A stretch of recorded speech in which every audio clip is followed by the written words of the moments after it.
गौरी गणपती जवळ आलेले आहेत आणि देवाला वाहिलेली बऱ्याचदा फुलं आपण दुसऱ्या दिवशी निर्माल्यात टाकून देतो किंवा मग नदीत विसर्जन करून टाकतो.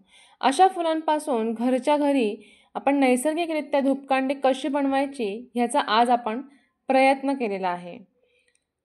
हा धूप जेव्हा आपण घरात लावतो तेव्हा घरातलं वातावरण एकदम सुगंधित आणि शांत झाल्यासारखे वाटते. जे घटक आपल्या घरात अवेलेबल आहेत ते वापरून आपण ही सुगंधित व मन प्रसन्न करणारी अशी धूप घरातच तयार केलेली आहे. कोणतेही रासायनिक घटक न वापरता नैसर्गिकरित्या जे घटक आहेत तर ते वापरून ही धूपकांडी आपण बनवलेली आहे.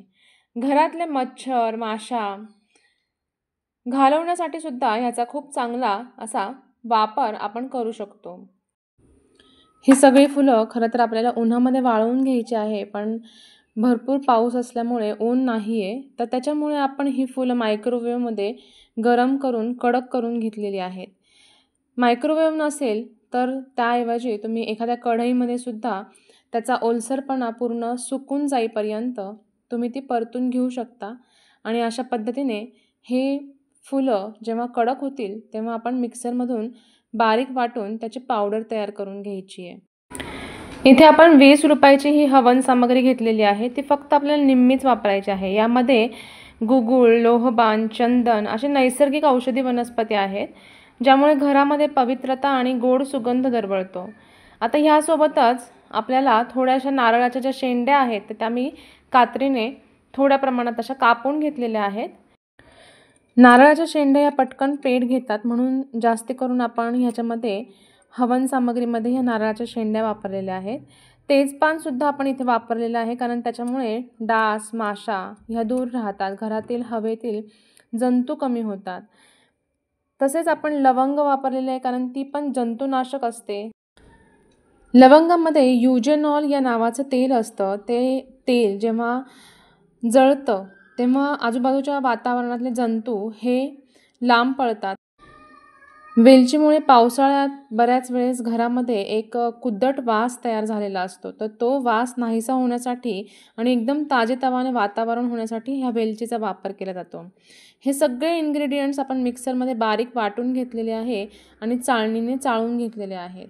चाळणीने चाळल्यानंतर वरती ज्या जाड जाड शेंड्या वगैरे राहतात तर त्या आपण बाजूला काढून पुन्हा एकदा मिक्सरमध्ये वाटून घ्यायचे किंवा मग बाजूला तुम्ही वेगळा धूपसुद्धा तसा जाळू शकतात. हे सगळं चाळणीने चाळून घेतलं की खाली बारीक पावडर आपली येते, तर ती आपल्याला धूपासाठी वापरायची आहे. तुम्ही इथे पाहू शकता वरती जे पण जाड जाड राहिलेलं आहे ते आपण बाजूला काढून ठेवायचं आहे आणि मगाशी जी आपण फुलंसुद्धा गरम करून घेतली होती तर ती सुद्धा ह्या चाळणीने चाळून ती फुलांची पावडरसुद्धा आपण ह्याच्यामध्ये ॲड करून घ्यायची आहे. हे धूपकांडी तयार करताना आपण जी हवन सामग्री, त्यानंतर सगळे वेगळे वेगळे मसाले म्हणजेच वेलदोडा, तमालपत्र, लवंगा हे सगळे इन्ग्रेडियंट्स जेव्हा त्याच्यात ॲड केले तर ते मिक्सरमधून वाटून बारीक पावडर केल्यानंतर त्याचा एक सुगंध घरात छान असा दरवळतो आहे. हा भीमसेनी कापूर आहे जो आपण हातानेच क्रश करून त्याच्यामध्ये मिक्स करतो आहे. भीमसेनी कापराचे पण खूप असे छान असे फायदे आहेत. जंतुनाशक आहे आणि घरामध्ये एक पॉझिटिव्ह वातावरण तयार करण्यासाठी बरेच जण घरातल्या घरात भीमसेनी कापूर जाळत असतात. हे शुद्ध गाईचं तूप आहे, जे मी इथे 3 ते 4 चमचे वापरलेलं आहे आणि चांगलं बाइंडिंग येण्यासाठी थोडंसं आपण त्याच्यामध्ये पाणी टाकायचं आहे. आपण ह्यामध्ये थोड्या प्रमाणात शेणसुद्धा मिक्स करणार आहे. पूर्वी लोकं घराला शेण लावून घर सारवायचे. त्याच्यामुळे घरात एक वातावरणामध्ये शुद्धता असायची. नैसर्गिकरित्या एक थंडावा असायचा.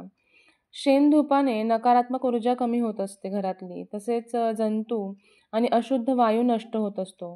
हे जेव्हा जळतं तेव्हा हलका आणि शांत करणारा एक सुगंध आपल्या घरात निर्माण होत असतो, ज्याच्यामुळे मन शांत राहतं. तसेच घरामध्ये डास, कीटक, माशा यांना दूर ठेवण्याचं कामसुद्धा हे चांगल्या प्रकारे करत असतं. वातावरणामध्ये ऑक्सिजनची शुद्धता टिकवून तसेच श्वसनास मदत होत असते. पूजा, ध्यान किंवा धार्मिक कार्यात पण शेण आणि धूप वापरल्याने सात्विक वातावरणात निर्मिती होत असते आणि रसायनाशिवाय नैसर्गिक असल्यामुळे घर आणि निसर्ग दोन्हीसाठी पण ते सुरक्षित असतं. यासाठी आपण एक वेगळे वेगळे आकार देऊन घ्यायचे आणि इथे आपण धूप तयार करून घ्यायचं आहे. लवकरच आपल्या गणपती बाप्पांचं आगमन होणार आहे आणि त्यासाठी यूट्यूबवर पहिल्यांदाच खव्याचे मोदक हा व्हिडिओ आपण तेजस्वीज होम किचनमध्ये अपलोड केलेला आहे.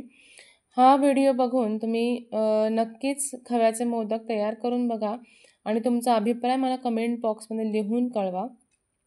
व्हिडिओ जर आवडला तर एक लाईक करा, जास्तीत जास्त शेअर करा आणि तेजस्वीज होम किचनला सबस्क्राईब करायला विसरू नका. इथे आपले सगळे धूपकांडी तयार झालेले आहेत, पण सगळ्यात महत्त्वाची गोष्ट म्हणजे ही धूपकांडी अजिबात पेटली गेली नाही. अगदी 2-3 मिनटं लागून पुन्हा ती विझून जात होती. तर त्यासाठी आपण पुन्हा त्याच्यात थोडेसे बदल केलेले आहेत आणि शेवटी ही धूपकांडी एकदम छान असे पेटून घरातलं वातावरण शांत झालेलं आहे. आणि खरंच सांगायचं तर मी हा अनुभव घेतल्यानंतर तुम्हाला सांगते की घरात अजिबात डास आपण ज्या धूपकांड्या तयार केल्या त्या पुन्हा मी मिक्सरमध्ये एकदम बारीक वाटून घेतलेल्या आहेत आणि घरामध्ये जी ओली धूप होती माझ्याकडे तर ती मी असे बारीक बारीक तुकडे करून त्याच्यामध्ये मिक्स केलेली आहे. तसेच भीमसेनी कापूर ह्याचं प्रमाण वाढवलेलं आहे आणि पुन्हा तो बारीक असा कुटून त्याच्यामध्ये आपण भीमसेनी कापूर मिक्स करून घेतलेला आहे. बहुतेक तरी माझ्याकडून ज्वलंत वस्तू ह्या कमी पडल्या होत्या आणि त्याच्यात पाणी मिक्स केल्यामुळे बहुतेक ती पेटली नव्हती. आणि दुसरी गोष्ट म्हणजे ह्याच्यामध्ये कोळसा असतो, तो कोळसा मला ह्या पद्धतीचा भेटला तर तो मी जवळपास 4 ते 5 क्यूब घेऊन त्या चांगल्या ठेचून घेतल्या. इथे आपण कोळसा मिक्स पावडर आपण त्याच्यामध्ये मिक्स करून घेतलेली आहे. गुगुळ वापरलेला आहे. हा गुगुळ खडे स्वरूपात आपण आणलेला आहे तर तो आपण कुटून घेणार आहोत. याला एक वेगळ्या प्रकारचा सुगंध असतो जो हवेत मिक्स झाल्यानंतर खूप छान असा वास घरात दरवळत असतो. हा गुगुळ बऱ्याच वेळेस पावडर स्वरूपात पण भेटतो, पण खडे स्वरूपात आणल्यानंतर त्याच्यात कोणत्याही प्रकारची भेसळ आढळून येत नाही. ह्या धूपकांडीमध्ये बऱ्याच वेळेस आपण ओवळीची फुलं, तुळशीची पानं, अनंताची फुलं, नागरमोथा, सुगंधी कचोरा, बावची पावडर, मरुवा अशा बऱ्याचशा गोष्टी तुम्ही घरातल्या घरात ॲड करू शकतात. आवळ्याची पावडरसुद्धा त्याच्यामध्ये ॲड करू शकतात.